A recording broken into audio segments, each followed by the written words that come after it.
am on stand-up tour. I am going to go to the Midwest next. When is this coming out? Next weekend? Mm-hmm. Okay. I'm going to be in the Midwest. You can see all of my tour dates at KristinChirico.com. Also sign up for my mailing list. That is how I know where to go. I am planning tour dates for the back half of the year. I cannot do that if I don't know where to go. And also, these tour dates will be probably the last time I tour with this hour.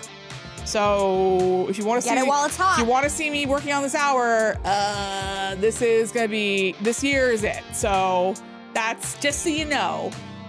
Jessica. Elizabeth. Anyway, hi, hello. Hi, I haven't seen you. I missed you. I missed you too. How was Plano? I don't want to talk about it. I saw a video of you on the floor, and I was like, this looked fun. It was fun. I just, okay. I think, here's the thing. My reaction to that is not a reflection of the actual going to Plano. My reaction to that is I lived in Plano for 6 years. Oh, I didn't know that. As a kid. Oh, in one of them. Mission Gossip Travels, yes. Yes, as a kid, I lived there. And because of that, I think when I'm there, I don't know, it feels weird. It's like I was saying to Anastasia, who I was with, I was at the top of the trip, I was like, these 6 years I lived in Plano, I think were like the happiest years of my childhood. And then I proceeded to just point out places where I had traumatic memories every time we drove past. And she was like, you have a lot of bad memories here for someone who says this was the best 6 years of your childhood.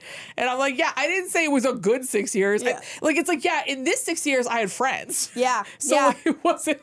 No, it was, I mean, at least it was, no, but it is funny too how we we demarcate like happy memories though, where you're like, oh yeah, this tragic thing did happen in the midst of like a couple good things. Like I have a few childhood memories like that where I'm like, this was the time where I was doing a lot of spring plays, but also too, it was a time that my dad was like, man, you're not very good at him. And I was like, oh no. Yeah, but I do think there's a correlation to that. Like there's like, because I think it's like the highs and lows of childhood. As a child, you're like experiencing such intense highs, and then you also remember the intense lows. Yeah. Like when I was in Plano, honestly, the first time I went back to Plano, I was like, wow, I missed Plano. Plano was great. And then I got back there and I was like, did I miss Plano or did I just miss the 90s? That part. It's like, anyway, wow, what an interesting week this has been. We're coming into the studio after we're now at war. So oh my God, yeah. Bottoms up.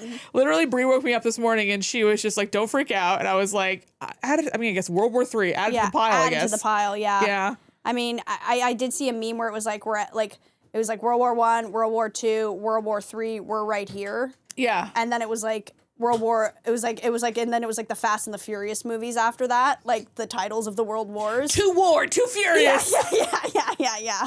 Like it's not, World War IV, Tokyo Drift. Yeah, literally, that's what it was. That was one of the ones on there, actually. It was World War IV, Tokyo Drift. We should say we're filming this on Saturday, February 28th. It is a few hours before Connor Storrie's SNL. At my enclosure. At your enclosure. It's a few hours. So by the time you see this, that show will have come out.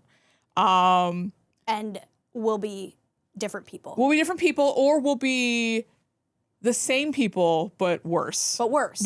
We'll be one of the two. So we probably should talk about this up top. Yeah. We gotta talk about the men's U.S. hockey team. Woof.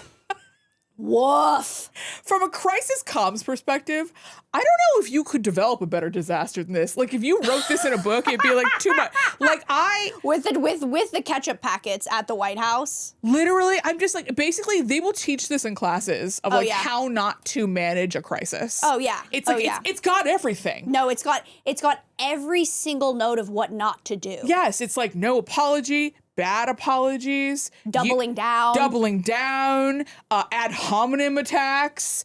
It's got using women as a shield. It's got hanging out with Nazis and pedophiles. It's got, showing up and dragging down other people's bread. Because Quinn Hughes is supposed to be on SNL tonight. Oh, no, I didn't. Yes. So Quinn Hughes is, I don't know. So as of now, it has not, well, it's been confirmed, but like, he's supposed to be on SNL tonight. So basically they're going to use Connor Storrie to launder Quinn Hughes. Lauren, what are we doing? They're old.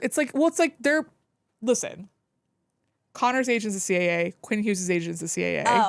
Okay. So it's an agent's cabal. Of course it is. And then NBC obviously wants to use another NBC to basically launder their NBC Olympics property. Yeah. So it's like, poor Connor is in this absolutely horrible position. And for those of you who don't know, this all started, for what we should recap. People. We should recap. I mean, in case you don't know, the men's, so picture it. Yeah. The men's ice hockey team haven't won a gold medal since 1980. And then they do against the much hotter Canadian team, by the way. Yeah, obviously. Like, at first I was just like, y'all, I mean, you can't both win and be sexy. It's like, pick one, okay? I mean, you know me. I love a winning combo. Our men's hockey team looks like a bunch of Kleenex that you left in like your jeans pocket and then washed. No, as you said, like the hockey players look like they snuck onto Earth when God wasn't looking. Like that was the funniest line you've told. Like that was a tweet. I think someone tweeted that. So that's whatever. I put it in a carousel. It was so funny. I mean, they look like that too. I mean, they look like they had been repeatedly smashed in the face by frying pans. Like it's the craziest cabal of ugly I've ever seen. Yeah, I mean, they're already not attractive. So it's like you can already tell they're not God's favorite. No. So like that's already happening. And then after that, Kash Patel, the director of the FBI, basically like shoves into their dressing room. It's called a dressing room in hockey. Yeah. And parties with them. There's tons of videos of him partying with them. And then he calls the president, and then on the phone, the president says, you guys are invited to the White House, but, we're going to have to invite the women, too, or else we'll get impeached. And all of the men laugh. Yeah. So it was just like, Kash Patel's here. Not good. And it was like, you're talking to Donald Trump. Worse. And then it was, you laughed at a sexist joke. Even worse. And it's like, yeah, these are bad things, but easily clean upable. Yes. Easily clean upable. The following day, someone could have said, we are aware of the video that's circulating. We are investigating it. We're taking it very seriously. And the day after, all the individual hockey players on their own Instagrams are just like, hey, we know that we laughed at we laughed at this joke. We understand that it not only hurt the women on the hockey team, it hurt women in sports everywhere. It hurt women, period, everywhere. We know how that feels. We obviously apologize for this. We obviously value these women, and we hear your complaints about this. It would have been over. Yeah. It would have been over. Yeah. But no. But then they go, no, we'll accept the invitation to the White House and eat McDonald's. McDonald's and wear MAGA hats. Yeah. And we'll we'll obfuscate it, and then we'll go Good Morning America and look dumb, and then we'll go on a variety of things and look and not apologize and be like, why is everyone so mad at us? And then be like, America, just say a bunch of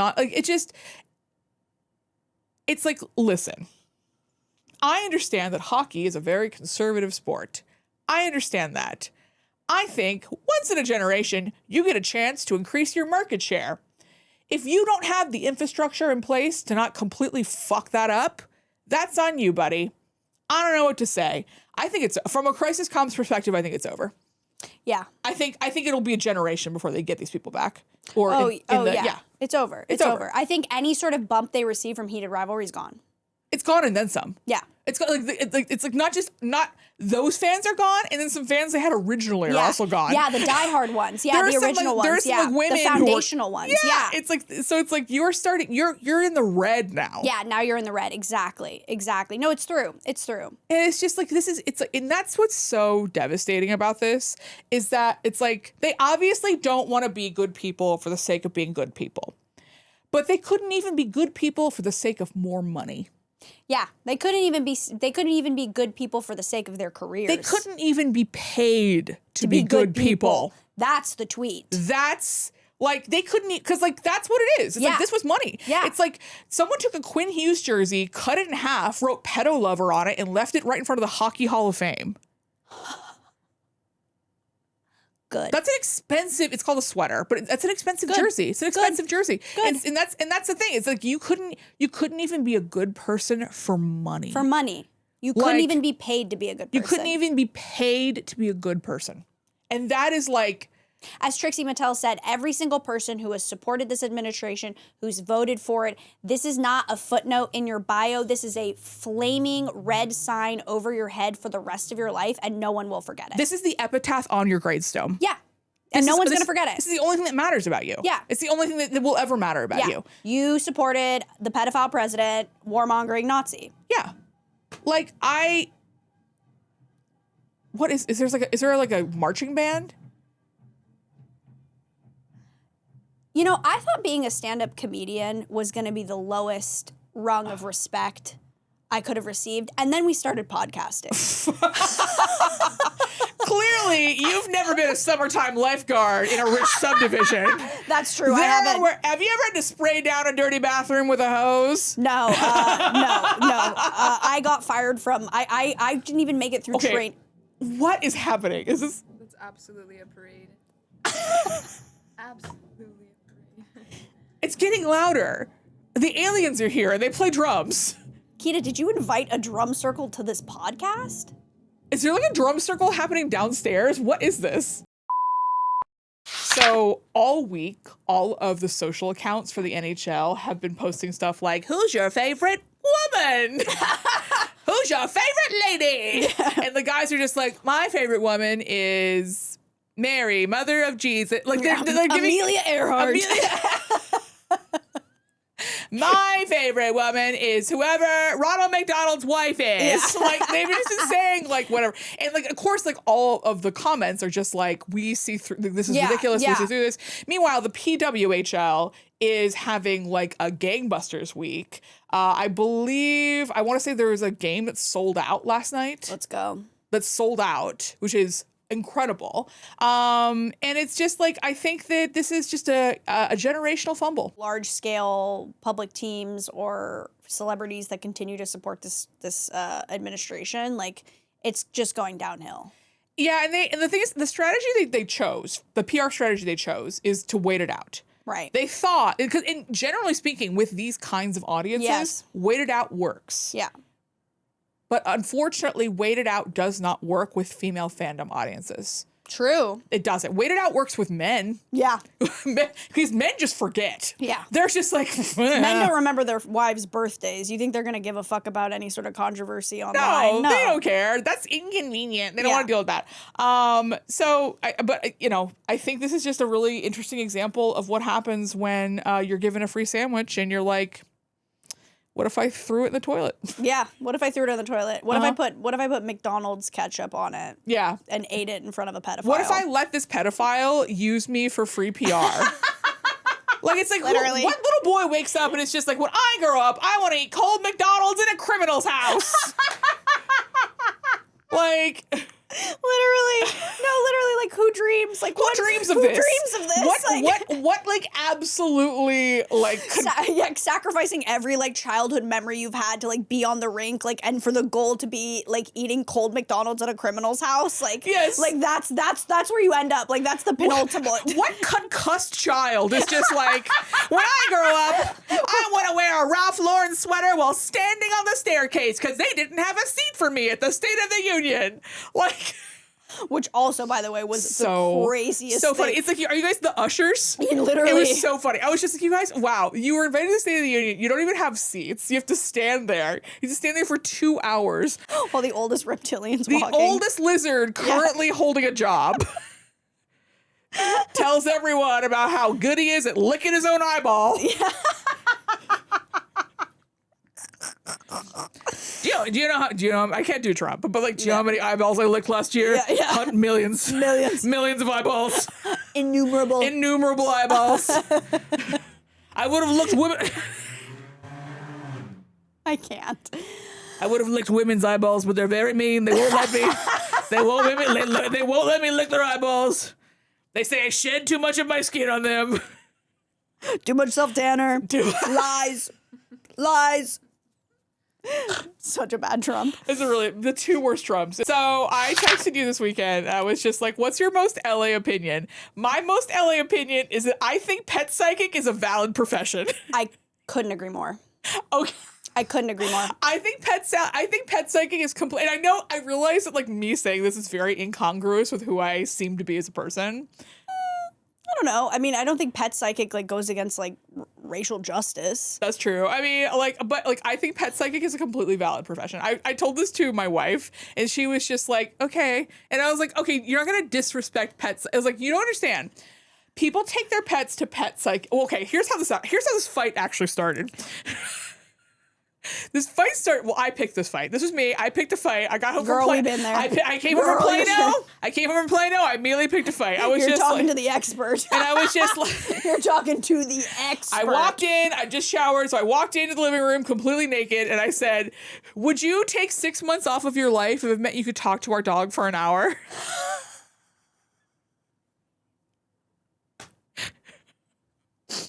That's how this started. And then This is like the equivalent of like, would you still love me if I was a worm, but like worse.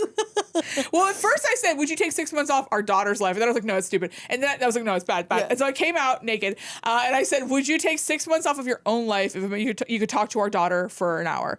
And Brie was like, no, I know what she has to say to me. Like, what she has to say to me is clear. Like, she communicates very well. Yeah. And I was like, no, you don't understand. It's not just about like what she is saying to you. It will be about you being able to communicate things to her that she doesn't understand. And Brie was like, well, I don't think that there's, she was like, I love you and I love this dog. I don't think there's like enough behind the eyes for like a human conversation is going to give us any information. It would be like being like, hey, do you want to have like a complex conversation with like an 18-month-old? Yeah. It's like, that's not going to give you, it's like, she just loves you. She loves you. That's all you need. It's not. I don't know though. Like, have you seen the dogs with the buttons? They seem to be having. That's what I said. And then I said, well, this is why people take their dogs to pet psychics, and that's totally something I would do. And Brie was like, excuse me? I was like, well, yeah, I mean, like, that's, and then I said, well, you know, John Mulaney's ex-wife took their French bulldog to a pet psychic, and the pet psychic told them things about the bulldog that she wouldn't have known otherwise and helped them solve the problem with the bulldog. And Brie was just like, I don't care about John Mulaney. And I was just like, this is not about John Mulaney. This is about John Mulaney's bulldog. Dead French bulldog named Petunia. Yeah. And then Brie was like, do you believe in pet psychics? And I was like, I absolutely do. I do too. My one critique of the pet psychic though is like, or maybe not critique, do we believe in the pet psychic who only does it via Zoom?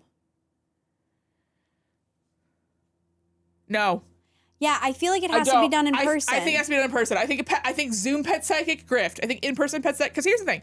A pet psychic is basically just a really advanced pet behaviorist, right? Yeah. Because like people bring their dogs to pet psychics because something is going on with the dog that requires a communication medium, right? Yes. And the pet psychic helps to solve that problem. And I think that that's a valid, like our pets are important members of our family. They're our children. They're our children. We should be able to communicate with them. And I think that if a pet psychic helps facilitate that communication, that is $500 to $1,000 well spent. And I realize that if I say that to anyone outside this collection of zip codes, they're going to be like, well, I mean, I would double down on it and say that I think there's even a gap in the market for a pet psychic and a pet chiropractor. Have you seen the pet chiropractors? No, because chiropractors are quacks. I think chiropractors. I don't know. I've had a great adjustment. Adjustments. Do you not know this? People go to chiropractors and then have strokes. I know. There are some that are like really, really bad. I know. They're all of them. The whole concept of chiropractory is really bad. It's not. Oh my god, no. Chiropractors are quacks. I'm sorry. I know the history of how it literally started, and it is quackery. But I can't deny the fact that like getting my shit cracked feels great. But it's terrible for. Oh my god, is this your most LA opinion? Maybe. That chiropractor is a valid physician. 100%. I go to a chiropractor. Dr. L. Love you, girl. Dr. L, I'll see you outside. I love you, girl. Like she adjusts my shit really. Like I no. As a competitive tennis player, it really did save me though. I will say that. Like it really like save you from what?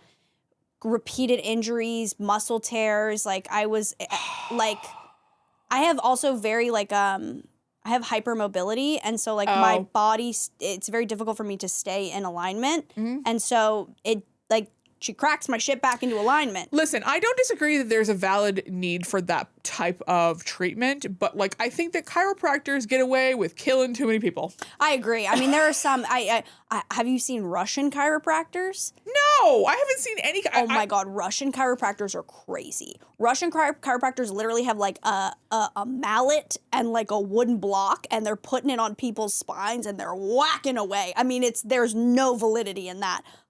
There is some crazy shit going on. That's a sex thing. I disagree. That's not. It's Once a hammer is involved, it's a sex thing. I'm sorry. I know there's a lot of videos that I often send to Kaylin where people are like getting like really rough. Why are you sending people videos of? Why are you sending your friends what are ostensibly medical BDSM videos? If we're gonna be real honest about it, you do not want to see our chats. I don't. You're right. I feel like you're on your best behavior in our chats. Oh, you have no idea. I mean, I can tell. I can tell that you're just like, little rat needs to put on a tux today. Yeah, literally. Gremlin needs to put on her good girl clothes. Yeah, I can tell. I know you make me a better person. Oh, thank you. Yeah, you make me a much better person. You make me a worse person. And I love that I for think me. that's good. I actually think that's really good for you. You know, you make me a worse person, parentheses, compliment. Yeah. Like my other LA opinion is that people need to stop complaining about driving. It's not that bad. it's really not that bad. Oh my God. It's like, have you ever driven in Washington, D.C.? Have you ever driven in the Bay Area? Have you ever driven in New York City? It's not that bad here. It's not that bad. It's not that bad. Stop complaining. You just can't be alone with your thoughts, and that's a you problem, not a me problem. You just need to find a podcast. Find a podcast. And you already have. Good for you. Like, I hate when people are always like, oh, the traffic in LA. Like, I will say I'm so grateful for the traffic. It's forever an excuse to be late. But I'm never complaining about driving anywhere here. I think the reason why people complain about driving in LA is because there aren't very good, viable other options. Right. So I think that's like kind of like where the impetus of like the cliche came from. But like, if we're being serious, it's not that bad. It's not that bad. It's not that bad. You need to move on. Yeah, exactly. Also, green smoothies do cancel out your weekly cocaine and ketamine use. That is very much an opinion of someone in their 20s. I can tell you that right now. That is, I don't do either anymore, but I believe that it does. No, listen, when you're in your 20s, you can do, oh my God, I started watching Industry. What is that? The show on HBO about like the financial services industry, but like everyone in it is young and hot. It's like, what if young hot people had a job? Basically, it's like what's kind of what industry is about. And in that show, like there's like basically it's about like a bunch of like young like investment financial services people who are like trying to like make it into like this bank basically. And like in the beginning, like there's like one of the guys is like, he has a presentation in the morning and he's like, well, I'm just gonna like do drugs all night, it'll be fine. And I remember being that way. I remember being like, yeah, it doesn't really matter, I can stay up all night. Yeah. And now it's like, if I stay up all night, it's like I have to go to the hospital. Yeah, I don't mean about the lack of sleep. I just think that, like, you know, if you're doing cocaine and ketamine weekly and, you know, you just make sure you have a few green smoothies, like, I think it does. It'll all balance out. You know what? We're going to put a pin on this. I'm going to ask you the same question in 10 years. Yeah, that's I'm going to be like, how do you feel about this now? Actually, this isn't even a good take because I literally don't do either and I've never done ketamine, so. I've never even done ketamine. Waymo is better than Uber. I'm going to say that right now. Waymo is better than Uber. I'm not touching that one. You can live alone in that. I'm not touching. I have. Waymo's better than Uber. I mean, here's the thing. One time, a guy in the Bay Area came up with a very unethical business model, and it was very successful. Another guy was like, what if I came up with that same unethical business model, but I made it worse? I don't know. It is nice that I don't have to, like, there is some sort of, I will say as somebody who has been roofied. Yeah, I understand. Look, listen, I understand. I appreciate the idea of not having to fear that I will not make it home at night. Sure, that's real. That's true. And I think like that's it. But I think like it's you can. I'm afraid of that opinion. I'm not even. I haven't prepped that one. Okay, we'll leave it. We can cut it. Did you guys hear about the Waymo that like someone hid in the back seat? What? And then the girl got in. Yeah, it's an actual real thing. God damn it. Well, guess what? Yeah, well, I'm fucked. Guess what? Waymo hidden the. I don't even want to know. I don't want to know. Don't tell me. Don't tell me. Oh, should we talk about Magic Castle? Yeah, talk about the Magic Castle. So, The Magician. Hi. I hear you've been watching. Hi. I feel like such a weird third wheel in this situation. I'm just I kind of love it. I'm not gonna lie. Hi, I also am here. I kind of am obsessed with it. I'm not involved in the sex, but I do go to the Magic Castle. I'm not involved. I benefit from this, but not in the way you'd think. So you went to the Magic Castle using his tickets? I did go to the Magic Castle. I went to the Magic Castle last week. I'm also going in for my birthday. Wait, I love. When? In June. June, okay. Yeah, well, I think the bottom will be open by then, so maybe we'll all go and you can watch his talent show. I can go see his bottom. Yeah. Great. You can see his bottom. I'm going, but I went. It was wonderful. Here's the thing about the Magic Castle. I think it's like one of the last places in LA where people who don't consider themselves alcoholics can get just absolutely blasted. You're right. I think it's impossible to go to the Magic Castle and not get hammered. Oh, I should tell you my magic. This is a good transition to my main Magic Castle story. Okay. So we got there at like 5, obviously, and we were there until like very late. And the last thing we did was the close-up gallery. Okay. Which is, in case you don't know about the Magic Castle, the close-up gallery is the small theater. It's like maybe 20 seats. Yeah. And it's like, but it is like it's maybe 20 seats. It's probably about the size of the room we're recording in right now. And it was 12. This is 12:30. Okay, so everyone is Gonzo. hammered, bobammered. Yeah. And there is a butch in the front row. Yeah. Who is like doing a lot, like kind of gesturing a lot, like a little too close, and obviously the magician's being very kind, cordial about it, but like she's very just like, just fucking awesome, like very just like, yeah, dude, you're fucking love your cards, like just doing a lot. And I turn to my wife next to me and I'm like, look, I'm not the drunkest dyke in this room. And she said to me, we know, Kristin, because you said that 3 times. I love Bruce. She'd be coming out with one-liners sometimes that literally send me. She sends me sometimes. And I was just like, I don't remember that, but but I believe you. I believe you. Yeah. And then, like outside the parking lot, I was like, oh.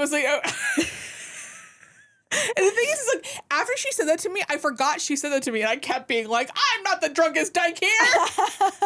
You like got hung up on the alliteration, like it became like a tick. Well, I wanted everyone to know that I was not the drunkest dyke, okay?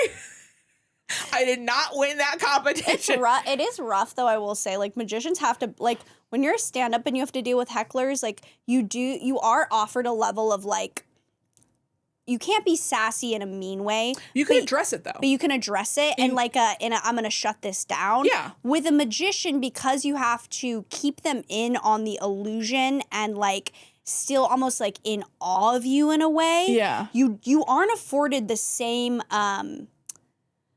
you can't kick them, you can't address it and kick them out. You also like it's just hard. It's also if a manager has to step in and kick them out, it's also like just harder. Yeah, it's way harder. To deal with. It really roughs up with the really flow. Mess up the flow, especially in a room that small. I mean, she was fine. She was doing a little too much, but it wasn't so much to the point where a manager needed to get involved. Right. But like it was I definitely was in the back being like, just so everyone knows. Yeah. It's not me. I'm in control. I'm not the problem. I'm not the problem. Like that's just how it goes though, is you get there at 5 and you're drinking for like 7 hours and there's no sunlight. So you're just kind of like in a haunted house and people keep handing you beverages. Did you do you remember what the names were? Oh no, I was gonna bring my little thing with me. Oh, there was So also, we saw one woman. The whole night I was just like, there is one woman magician here, and we are going to see her because we are good at feminism. And we went and we saw her. And she was Spanish, and she was phenomenal. She was so good, amazing, so good. She was so hot. Oh my God. She was like maybe like late 40s, early 50s, like had a little tailored suit. Oh my God. So hot. So hot. So hot. It was like really. Do you remember her name? Should we shout her out? Her name is Inez Lamaga. Inez Lamaga. Yes. Oh, she's bad. Oh, she's a baddie. Yeah. Love. She's so hot. She's really beautiful, really funny, really charming. Like I was in the front row. I was just like, hi. Kristin. Literally, we left the show. And I turned around and I was just like, I'm gay. And like, and literally everyone was like, we know, because you said that you literally were just like very level. I'm actually surprised she didn't call me out on it. Cause like the whole time I was like, ha. Yes. The whole time I was like, hey, you see me? Hi. Card tricks. I wasn't like that. I was not obnoxious in Magic Castle. Fingers. Oh my God. Also, we were saved by one person. So, because we were going to go wander around downstairs and there was a person who worked there because we were waiting in line for a show. Yeah. And then like, it was like, we were kind of early. And we were like, And so we were like, let's go wander around. A person stopped us and they were just like, you need to go back, get in line for that show. So I'm telling you this right now, in 3 minutes, that main room is going to let out. And it's all hell's going to break loose. You're not going to get into anything else you're not in line for. She's like, turn around. And we were like, okay, we did. She was absolutely right. Wow. She was absolutely, we would not have gone into the show. The ushers and the folks that work there are so kind. She was so smart. I was just like, we literally were just like, can we tip you? Because you saved our night. And she was like, honestly, I'm just happy that you got to go see the show you wanted to go see. So sweet there. Yeah. They are so sweet. And here's the thing. I respond very well when like strong women are just like, turn around. Turn around. Yes, I will. I love you. I'm not the drunkest dyke in the fucking small gallery. Turn around, show me what those hands do. There's also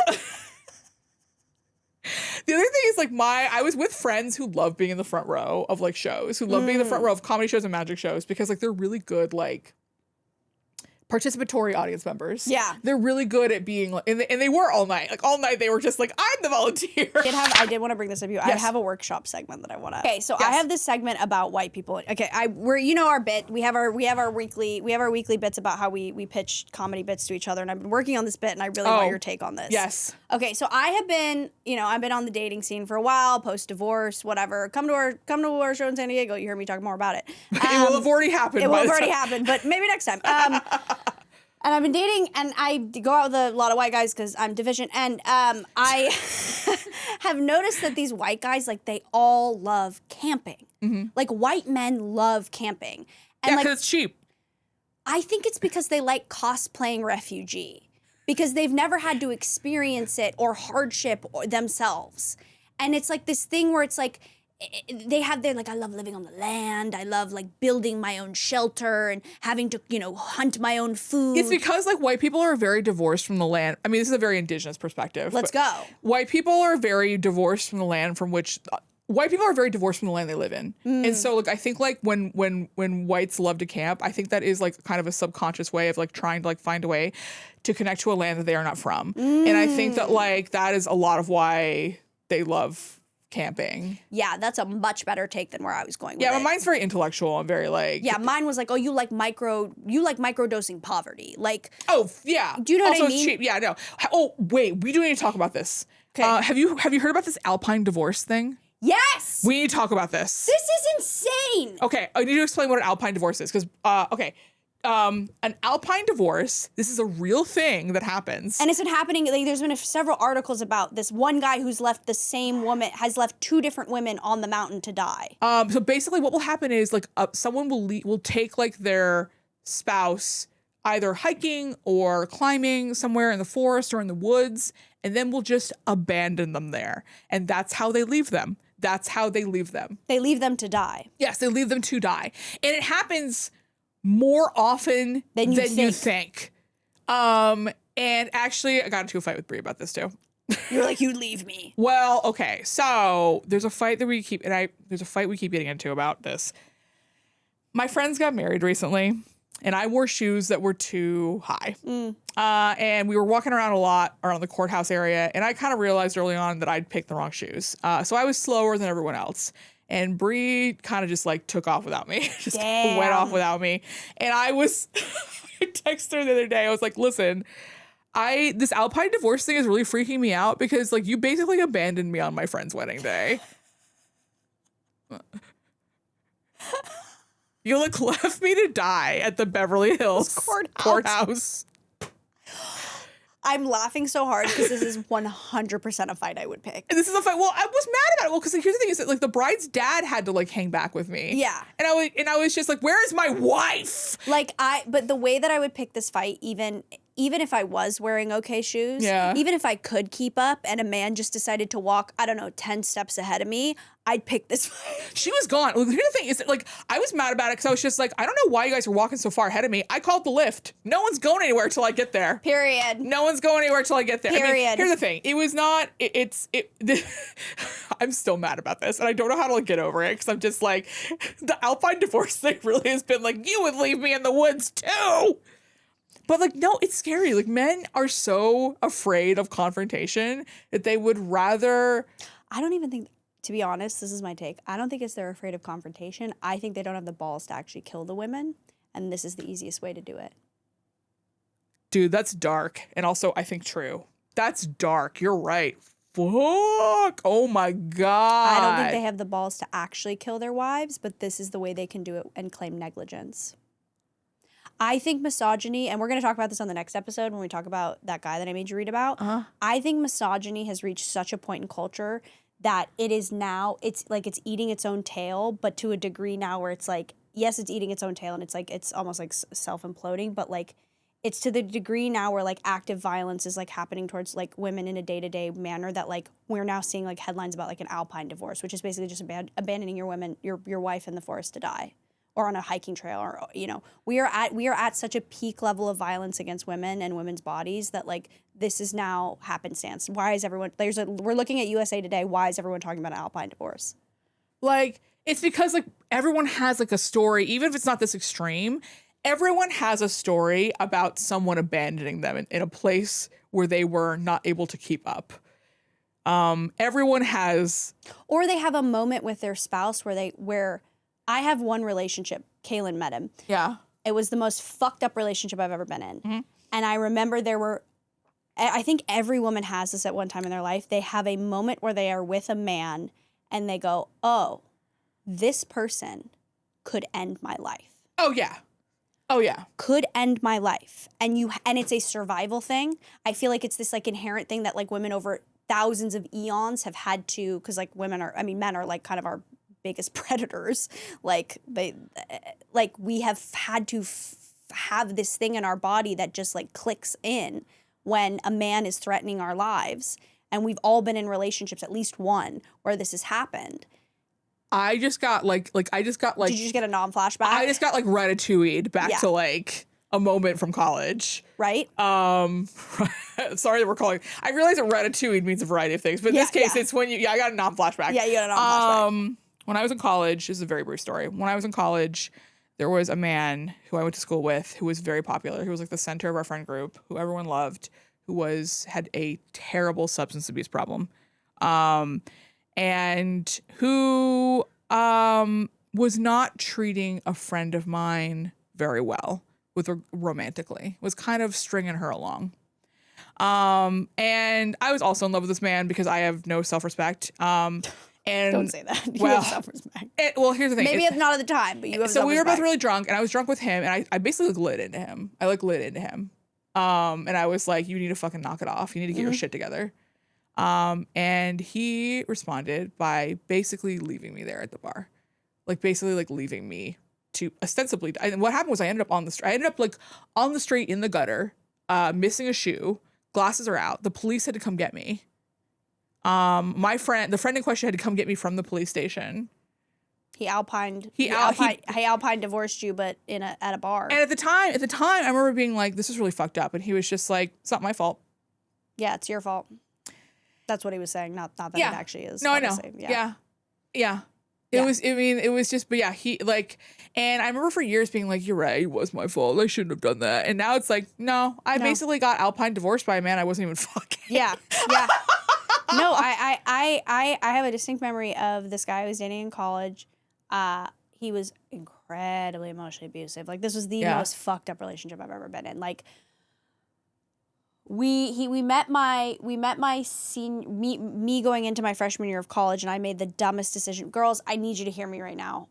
If you are going into college and you are in a relationship with a man, you need to break up with him. You need to give yourself the chance of having a true freshman year and creating your own identity outside of a relationship. I agree. Consider it. I'm not telling you to do it, but like just seriously consider it, because I didn't, and it literally almost cost me my life. Like, literally almost cost me my life. Like, he ended up following me to this college. Oh, no. Yeah. And yeah, and again, Caitlin. Oh no, spaghetti. Yeah, it was really bad.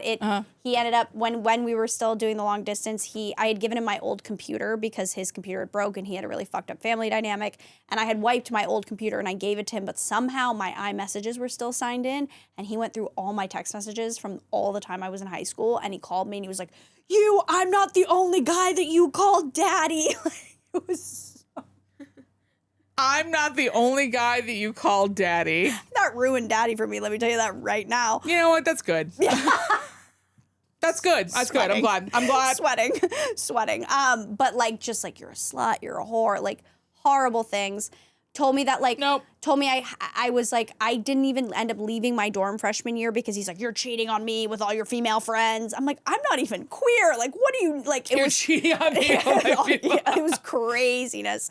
And I remember there was one distinct moment when I think I had come back home and we were fighting in my house, and he got into my face and he was like, are you not hearing me? Wake up. And this was at my house that I live in now with my parents. And I go, did you just hit me? Did you just fucking hit me? He goes, I didn't hit you. I didn't hit you. No. And it was at that moment that safety thing kicked in, where I was like, oh, this person could hurt me. Yeah. Deny it. He already is. He already is. And my poor parents were in the other room and they're hearing this fight, and they come in. Yep. And to their credit, they saw what I was in, and they knew that if they had pushed him out or they had fought it, it would have gotten worse. Yeah. And I remember the way that they handle it shocking me so much because they were so calm, and they were like, we're not saying anything happened, but let's sit down, let's talk about this. Like, their reaction really shocked me because I saw how afraid they were. Yeah. This Alpine Divorce thing, I think most of these women probably had those moments prior to getting on that trail. And I think them being left there was a way for these men to obfuscate not having to actually kill them. I think that's honestly, not to bring this back to the men's hockey team, but like, I think this pings something for me. I think that's like one thing that's really pissing me off about that whole, I shouldn't say controversy. It's not a controversy. No. Like, one thing that's pissing me off about the fucking men's ice hockey team and their response to their transgressions is like, a lot of people and like them are just like, well, the women have forgiven us, so like, why are you mad? Right. And it's like, you need to understand that when you are a public figure and you say and do and act in a way that is sexist or racist or like in any other way harming a marginalized community, it's against all of us. Yeah. It's against all of us. Like, you can't just apologize to one person and be like, I fixed it. Yeah. It's like, no, you are showing me who you are when you don't have to try. Yeah. And it's like, I think there are too many men who I think are getting real comfortable with showing people how violent and vile they are. And I don't really know what to do about it. I think we just keep talking about it and also just like providing a space for women to honestly be deeper, because like, I feel like there are a lot of women and like, oh my God. Oh, I'm sorry. I'm talking about this again, but it's like there was like a man who like makes food videos or whatever who's basically addressing this and being like, hey, it sucks the men did this. Here's why it sucks. It's just kind of like a boilerplate. And there were a lot of like older women in his comments who were just like, just stick to cooking videos. I don't come here for the politics. It's fine. And it was so sad reading this and being like, how are there so many older women who have basically been conditioned to accept like just a bare minimum level of treatment? And it's like, girl, get up. Yeah, get up. Get up. Like, get up. Like, we live in a new day. We don't have to do this anymore. Like, I'm sorry. What's the thing I read recently? It was like, women hate men as a system. Yeah. I posted this. Women hate men as a system. Yeah. Men hate women as people. Yeah. And it's like, when we say we hate men, we are really saying we hate the patriarchy. We really hate the system that keeps men in power and keeps men harming us. Yes. Men hate us as people. Men hate us individually. Yeah. And if you like, I think like sometimes people are like, why are you so angry about the patriarchy, Kristin? I don't think people are aware of like the level and the quantity of things that their fathers and brothers and grandfathers and friends and boyfriends and husbands have been saying to me for like 13 years, constantly, every day. I am not overreacting. I am reacting appropriately. I am reacting correctly. No, 100%. Yeah. And it's like, I don't think I see it. Yeah, and it's like as like a when you become that's the thing. I mean, I think I've told you this 100 times. When you become a public figure as a woman, you learn very quickly how dangerous it is to be a woman. No, actually, every day I have comments about men telling me that I shouldn't be speaking, raising the cost of podcasting equipment. That's their favorite comment with me, is that we need tariffs on podcasting equipment. Yeah, we do, so that you don't talk. So you stop talking. Yeah. You stop talking. Unfortunately, none of you have the work ethic to have a podcast, even though you think you can. Good luck. I mean, yeah, by people all always means, think having like, a podcast is easy. Yeah, I love it. Go ahead, start your own. I love for to it. see it. Go for it. I all about this thing about like, men starting podcast. Go ahead. None of you have the work ethic to keep it up. You can't even make a woman come. You think you're gonna be able to make a successful podcast? I'm not worried. You can't do your own laundry. Yeah, you can't do your own know how laundry, to empty the dishwasher. Yeah. You're gonna start a podcast. I'm not even worried about it. But no, it's true. I do think that misogyny and like the level of like the hatred towards women, like it is something that I didn't understand until I started being more public online. That is the hardest lesson to learn. Yeah. It is a really hard lesson to learn. It's a really painful lesson to learn. Because honestly, like, I am not someone who lives this life wanting to be yelled at by men. Yeah. It's actually not something I enjoy. Yeah. It's something that I'm used to. I have to tell you, I really enjoy it. Not for you, but for me. I really enjoy it. I love it. I love it in a way where I'm like, go ahead, hate on me, hater. Now, like, I love it. I'm just love that for you. Because to me, I can really divorce myself of it because I'm like, you're running. If I piss you off this much to type out a comment, I have infected your psyche in a way that I couldn't pay to do. You know what? I need to hang out with you more because that's correct. Like, That's I have infected your brain in a way that has compelled you to run up my algorithm and my numbers, and I couldn't pay for this type of attention. And if my existence pisses you off this much, then I'm doing something right. I love that for you because honestly, all I can think about is like, oh no, all the people in your life who are women who have to deal with you. Oh, yeah. Okay, we'll just end on this really funny thing. Okay. I have been, for some reason, Matthew Morrison has been, like, infecting my algorithm lately. How? Why? I don't know why. I think I liked one video of him doing the cringiest cameo to a woman who, like, people were paying for his cameos, and someone asked him to do a cameo for her friend whose mom died, and asked him to rap. No. Whatever you're feeling is completely valid. Molly said that you're a huge Glee, and also that somehow my rapping makes you laugh every time, which is deeply humbling and also slightly concerning for my legacy. But, if it brings you even a tiny moment of light right now, I am so honored to provide that chaos in your life. So here's me going a little all out for you, not to fix anything because nothing fixes this. And Cutie the bomb met her at a beauty salon with a baby Louis Vuitton under her arm. She said, I can tell you rock, I can tell by your charm. Flowers girls, you got a flock, I can tell by your charm and your arm. But I'm looking for the one. Have you seen? Wow, I can't believe that. I just actually remember that. Have a beautiful day. No. Yeah. And no, that's stop. But from that, I started to then get in my algorithm, like, the most unhinged Glee moments. Because I think people forget, like, we talked about Ryan Murphy last episode. Like, Glee was the craziest millennial, like, psychosis episode that nobody talks about. Glee was like pure camp from start to finish. And they're like, oh my God, the wheelchairs. You please click on, if you haven't, your homework is to watch Proud Mary, the Glee. Where they roll in the wheelchairs. Where they roll in the wheelchairs. Absolutely. I can't even think. I can't. Wait, are they?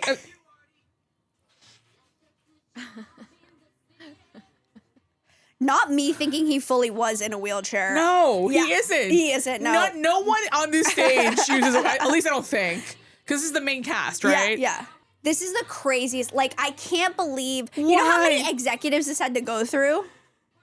I mean, they probably were just like, good for us. Yeah, no, actually, yeah. We're the best. They probably were like, oh my God. Like, they literally were probably back there being like, this is the best thing we've ever done. Like, they're probably like, We're changing lives. we're changing lives. Why are they just shaking his non-tits? Yeah. Also, that haircut they put on him was criminal. Yes, it was. It was criminal. They little boyed him. And this was their idea of making him feel included.